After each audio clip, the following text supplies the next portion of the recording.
રાષ્ટ્રીય પંચાયત એકતા મંચના સંગઠન મંત્રી કરિશ્માબેન ખટુમરા.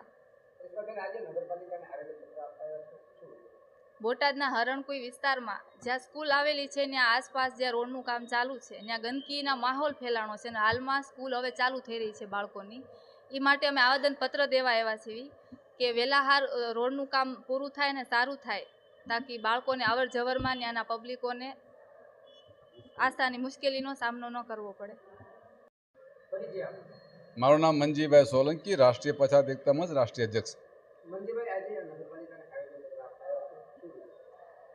બોટાદ શહેરમાં આવેલ હરણકુઈ વિસ્તારની અંદર છેલ્લા ઘણા સમયથી રોડનું કામ ચાલુ કર્યું છે અને તે દરમિયાન અંડરગ્રાઉન્ડ જે ગટરો છે તે તૂટી ગયેલ છે, એના ચેમ્બર પણ તૂટી ગયેલ છે અને પાણીની લાઈન પણ, અને તેના કારણે એ વિસ્તારની અંદર ગંદકીનો માહોલ ફેલાયેલો છે. અને હાલમાં એ વિસ્તારની માલપા સ્કૂલ નંબર 7 એ સરકારી શાળા છે, એના બાળકોને આવવા જવા માટે મુશ્કેલીનો સામનો કરવો પડે છે અને ગંદકીના કારણે આ છોકરાઓની ઉપર આરોગ્ય પણ માલપા જોખમાં એવું છે.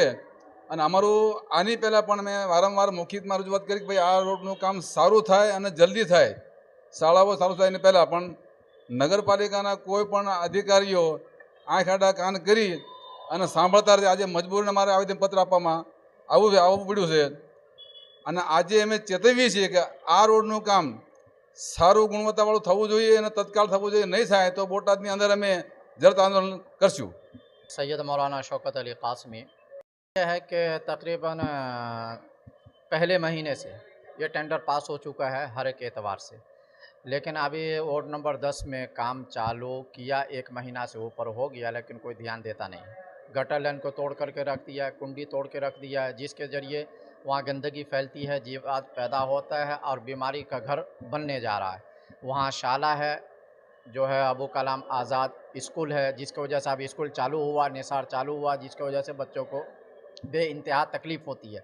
इसलिए मैं प्रमुख श्री से और चीफ ऑफिसर नगर पालिका के तमाम से मेरी आजिज़ाना गुजारिश है कि जल्द से जल्द उस काम को पूरा किया जाए। दूसरा ये कि काम नंबरा किया जा रहा है, इसलिए इंजीनियर के ज़रिए बाज़ाब्ते जो है उसको चेकिंग किया जाए, गटर लाइन पहले मुकम्मल किया जाए, पानी लाइन मुकम्मल किया जाए, उसके बाद जाकर के रोड का लाइन पूरा किया जाए।